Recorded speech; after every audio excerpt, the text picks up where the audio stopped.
이과적인 특성을 다 지우려고 하지 않았어요. 이과 융합적인 디자인 활동을 많이 만들어보자. 근데 그렇다고 해서 무조건 다 이과 쪽으로 밀으려고 하진 않았어요. 왜 그러냐면 홍대 자체가 아무래도 하는 경향이 짙어요. 그러니까 충분히 가지고 있는 친구라는 걸 확인시켜주고 싶은 거죠. 안녕하세요, 소연쌤입니다. 오늘은 저희 또 다른 제자 선우를 모시고 합격생 인터뷰를 진행해 보겠습니다. 자기소개 한번 해볼까요? 안녕하세요. 저는 원래 생명과학을 준비를 하다가 홍대 디자인 커머너스 학부에 갑작스럽게 진학을 하게 된 변종이라고 합니다. 우리 친구 같은 경우에는 원래 생명과학 쪽, 그러니까 이과 쪽 전공을 하고 있었어요. 근데 2학년 겨울방학쯤에 갑자기 미술대학에 진학하겠다라는 꿈을 가지게 됐고, 그래서 엄청 어렵게 찾아가지고 저를 찾아오게 됐어요. 그래서 그때가 생기후 마감하기 정말 며칠 전이었던 기억이 나요. 그래서 그때 둘이서 계속 화상 수업 켜가면서 활동 만들고 학교쌤한테 내고 또 수정하고 난리를 쳤었던 기억이 나고, 그래서 3학년 때도 또 그렇게 열심히 해가지고 생기부 잘 채우고 미할부 면접까지도 같이 준비해가지고 결국에는 원하는 대학에 합격할 수 있었던 그런 소중한 케이스입니다. 그래서 우리 내신이 몇이었죠? 일단은 학부의 두 명이서 친구들과는 다르게 저는 4점대 초반이랑 초반 성적을. 네. 그래서 우리 친구가 앞에 친구들하고는 다르게 자기가 현실적인 케이스일 거라고 얘기해줬어요. 학교에서도 미술대학으로 진학한다고 했을 때 반대가 되게 심했어요. 내신이 낮은데 어떻게 할 거냐 이런 얘기도 나오고, 그리고 내신이 이렇게 낮은데 실기해야 되는 거 아니냐 미술 선생님이 그렇게 말씀하시기도 하고. 근데 어쨌든 저희는 좀 자신이 있는 상태에서 시작을 했고, 그러니까 왠진 모르겠지만 해낼 수 있을 것 같은 믿음이 있었어요, 이 친구를 처음 봤을 때. 그래서 낮은 내신인 것도 알고 이과에서 돌리는 것도 아는데 우리가 둘이서 열심히 노력하면 홍대 세종 무조건 붙을 수 있지 않겠냐 이러면서 으쌰으쌰 하면서 계속 준비를 했죠. 그래서 생기부 얘기를 이제 해볼게요. 저 생기부 얘기를 해보면 본인이 생각했을 때 본인 생기부의 특징은 뭐인 것 같아요? 먼저 디자인 쪽이나 이런 예술 분야 쪽을 준비한 친구들과는 다르게 저는 2학년 어찌 보면 2학년 1학기까지는 생명과학이나 또 다른 이과적인 분야들로 치중이 돼 있었기 때문에 상대적으로 미술적인 생기부가 살짝 부족했다라고 볼 수 있습니다. 네, 그래서 저희가 잡았던 전략이 이과적인 특성을 다 지우려고 하지 않았어요. 그러니까 1, 2학년 때 이과적인 특성이 돋보이는 학생이고 그게 취약점인 건 알고 있지만 그 부분을 아예 우리가 거부하기보다는 그걸 오히려 우리의 장점으로 살려서 이과 융합적인 디자인 활동을 많이 만들어보자. 이게 저희의 전략이었죠. 그래서 과학이나 수학적 요소도 100번 많이 활용했었고, 그리고 신기술을 접목하는 경우도 있었고, 논리성이 돋보이는 활동도 굉장히 많았어요. 그래서 교과 활동 중에서는 어떤 게 인상 깊었어요? 일단 제가 했던 교과 활동 중에서 가장 인상 깊었던 활동은 학교 친구들과 있었던 경험을 토대로 생명과학 쪽이 특히 인체 부분에 있는 장기 위치들을 편하게 찾을 수 있게 만들어주는 그런 사이트를 디자인을 해보았는데요. 사람들이 그 사이트에 접속을 했을 때 클릭이나 마우스 휠 스크롤을 이용해갖고 되게 간편하게 인체에 있는 우리 몸에 있는 그 장기의 위치와 장기의 기능과 효능들을 편하게 알 수 있도록 해주는 그런 활동이었습니다. 네, 그래서 이 활동 보면은 이과적인 지식하고 UI UX 디자인이 결합되어 있다고 볼 수가 있겠죠? 그래서 우리가 그때 구현했던 기능이 스크롤을 하면은 장기 아래에 있는 그러니까 피부 아래에 있는 뼈, 그 아래에 있는 장기 이런 것들이 점점 확대되어 가고, 그리고 마우스 커서를 특정 부분에 올려두면은 그 부분에 대한 정보가 어떤 식으로 팝업이 되고, 이런 디자인적인 기능들을 많이 집어넣었죠. 그래서 이것처럼 이과적인 융합적인 능력이 돋보이는 학생으로 자리했기 때문에 교수님들이 또 좋아하신 게 아닐까라는 생각이 들어요. 그리고 비교과 활동에서는 어떤 게 인상 깊었어요? 비교과 활동에서는 독거노인의 비율이 점점 늘어가는 추세라는 뉴스를 보고 점점 늘어나는 독거노인의 비율에 대항하기 위해서 그러한 독거노인들을 돌볼 수 있는 독거노인들을 돌보는 로봇을 디자인을 해보았는데요.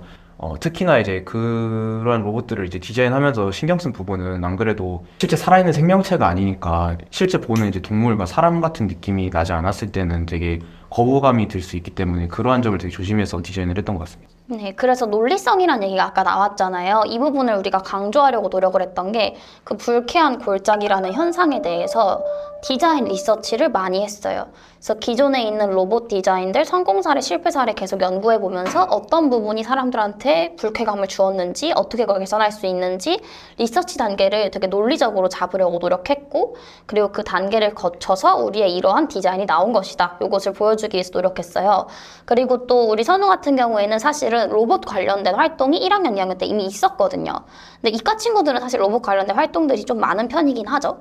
근데 그것을 또 활용을 해서 이 활동이 연계성 있어 보이게, 그래서 이제 종적으로 횡단적으로 학년별로 이게 점차 심화되는 과정으로 보일 수 있게끔, 그래서 우리의 디자인적인 역량이 어느 날 갑자기 한순간에 튀어오른 것이 아니고 사실은 우리는 1학년 때도 그리고 2학년 때도 이러한 역량을 가지고 있었어요. 이렇게 스토리텔링 해보려고 노력을 한 거죠. 그리고 또 주의하셔야 하는 점이, 저희가 이과 쪽인 역량을 많이 활용한 건 사실이에요. 근데 그렇다고 해서 무조건 다 이과 쪽으로 밀으려고 하진 않았어요. 왜 그러냐면 홍대 자체가 아무래도 예술가를 뽑으려고 하는 경향이 짙어요. 그러니까 예술가로서의 역량도 충분히 가지고 있는 친구라는 걸 확인시켜주고 싶은 거죠. 그래서 저희가 넣었던 활동이 뭐 동아리 시간에 인공지능 툴을 이용해서 이미지를 추출하고 그 이미지를 접어가지고 조립해서 뭐 조형물을 만드는 그런 작품스러운 활동도 있었고, 그리고 또 자화상 같이 정말 예술가로서의 역량을 보여줄 수 있는 활동 넣었거든요. 그래서 그 자화상 활동은 어떻게 했었죠? 이제 자화상 활동 같은 경우에는 이 손에 있는 이제 손가락을 매체로 삼아서 자신의 내면에 있는 감정을 이제 표현하는 이제 페르소나를 이용해서 자화상을 그렸는데요. 이 활동을 하면서 평소에 이제 깊이 생각하지 못했던 나만의 이제 내면과 이제 내가 이루고 싶은 그러한 욕망들을 이제 표현할 수 있는 기회여갖고 자아 성찰을 되게 많이 했던 활동인 것 같아요. 이 활동에서 저희가 노력한 부분은 아까도 말씀드렸지만 이과적인 내용 없이도 우리 이렇게 예술적인 내면적인 감수성이 있다라는 거를 보여주고 싶었고, 그리고 실제로 저희가 모의 면접 진행하면서 또 실제 면접장에서도 이 자화상 활동에 대한 질문이 많이 나왔어요. 그러니까 이과 쪽으로 우리가 보여준다고 하더라도 어쨌든 예술가적인 역량은 무조건적으로 필수 요소라는 거, 이걸 놓치면 안 되겠죠. 그리고 미술활동 보고서 내용으로 넘어가 볼게요. 이제 미술활동 보고서 작성하면서 어려웠던 점은 뭐가 있었어요? 옆에 계신 이 선생님들 수업을 들으면 아시겠지만 되게 처음부터 되게 완벽하게 적게 되거든요. 그래서 그런지 처음부터 되게 완벽하게 적다 보니까 오히려 이제 수정할 걸 찾는 게 되게 어려웠다고 볼 수 있었습니다. 네, 그래서 제가 학생들한테 자주 하는 얘기가 시간을 두고 봐라. 그러니까 계속 들여다보면 계속 괜찮아 보인다. 그래서 일단은 쓰고 한 2주, 3주 정도 묵혀놨다가 우리가 다시 한번 들여다보면 그러면 수정할 부분이 보인다. 이런 얘기를 많이 하는데, 사실은 수정할 부분이 많이 없는 것도 그것도 맞아요. 그러니까 제가 너무 잘난 척하는 걸 수도 있지만 웬만하면 처음부터 퀄리티 높게 작성을 하거든요. 완성도 있게, 수정할 거 많이 없게. 그렇기 때문에 수정할 거리도 많지는 않아요. 근데 만약에 수정을 원한다면 충분히 시간을 두고 보는 게 좋죠. 그래야지 이제 우리 눈에 보이지 않았던 뭐 어투라든지 작은 단어들 같은 게 보이기 시작하니까요. 그리고 면접 준비로 넘어가서요. 면접 준비하면서는 뭐가 어려웠어요? 개인적으로 이제 면접 대비를 하면서는 힘들거나 그러진 않았지만 되게 재밌게 했었고, 주변에 이제 조교쌤들도 되게 열심히 도와주셔서 이제 되게 잘 할 수 있었지만, 그나마 이제 어려웠던 점은 이제 제가 이제 이과 쪽에서 아예 넘어오는 그런 케이스였다 보니까 다른 친구들에 비해서 이제 미술사적인 지식과 이제 드로잉 스킬들이 되게 떨어지는 편이었거든요.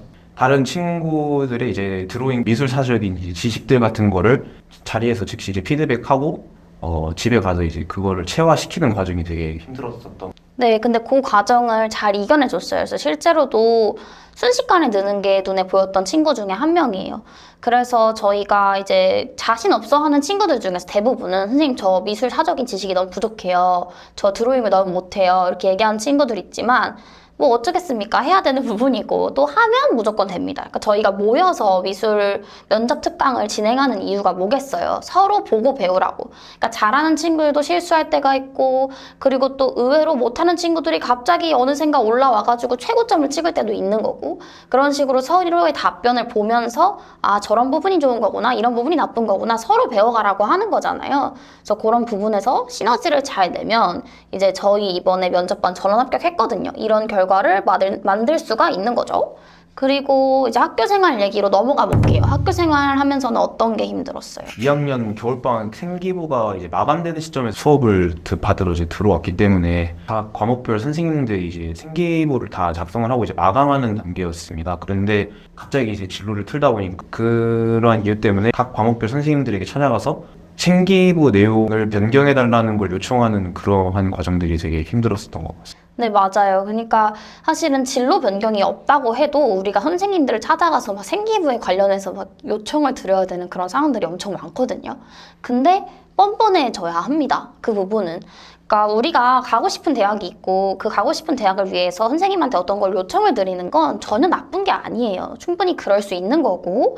근데 물론 너무 좀 싸가지 없게 요청드리면 안 되겠죠. 충분히 이제 전후 사정을 잘 설명을 하고 내가 어떠한 마음가짐으로 이런 활동을 했는지도 설명을 하고 그리고 이제 선생님한테 최대한 예의 있게 다가가면 대부분은 도와주려고 하십니다. 정말 대부분은요. 그래서 그런 거에 대해서 너무 부담 가지지 마세요. 그리고 이제 우리 같이 수업하는 친구들은 대부분은 학교에서 좀 피곤한 친구라고 정평이 나요. 왜냐면 계속 뭐 해달라고 요청을 많이 하니까.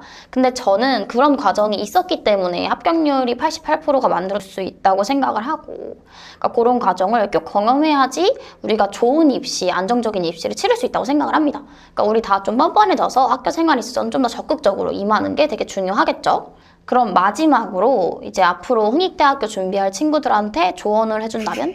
일단 여러분들이 생기부나 이런 걸 준비를 하면서 자신이 이제 개척하고자 하는 미래에 대한 장애물들이 여러 개 있을 겁니다. 하지만 이러한 장애물들도 어찌 보면은 자기가 해결해야 되는 문제이기 때문에 이걸 해결하는 것도 자신의 역량이라고 생각합니다. 그래서 자신이 원하고 이루고자 하는 게 있으면은 옆에 계신 이 선생님이 이제 얘기하듯이 이제 그냥 하면 된다. 자신이 이루고자 하는 게 있으면은 그냥 열심히 하시면 될 것 같습니다. 정말 맞는 말이에요. 100번 맞는 말이고 저희 친구들은 대부분 다 이렇게 생각을 해요. 저희 인터뷰에서 제일 많이 나오는 말이 하면 된다죠. 그러니까 제가 가스라이팅을 한 건지 모르겠지만 저희 대부분 친구들은 건강한 멘탈을 가지고서 입시에 임해요. 중간에 물론 불안한 과정도 있고 좀 아슬아슬한 과정도 있을 수 있으나 결국에는 회복하고 건강한 입시 멘탈로 돌아와서 그래 일단 해야지 내가 하고 싶다고 한 거니까 난 해낼 거야 라는 목표 지향적인 의식으로 돌아와요. 그러니까 그렇게 하다 보면 당연히 좋은 결과는 따라오는 거예요. 그래서 그런 거에서 우리 선우를 롤모델 삼아가지고 잘 준비하면 너무 좋겠죠? 그리고 또 우리 선우 동생이랑도 우리 수업을 같이 하고 있으니까 선우 동생도 영상을 보고 있을 텐데 우리 또 형아를 닮아가지고 열심히 하면 너무 좋겠죠? 그래서 오늘 인터뷰는 여기까지 할게요. 감사합니다. 그리고 선우 합격생 미알보를 받아보고 싶으신 분들은 댓글 남겨주시고 저희 카톡 채널로 인증해주시면 보내드리도록 하겠습니다. 감사합니다. 안녕.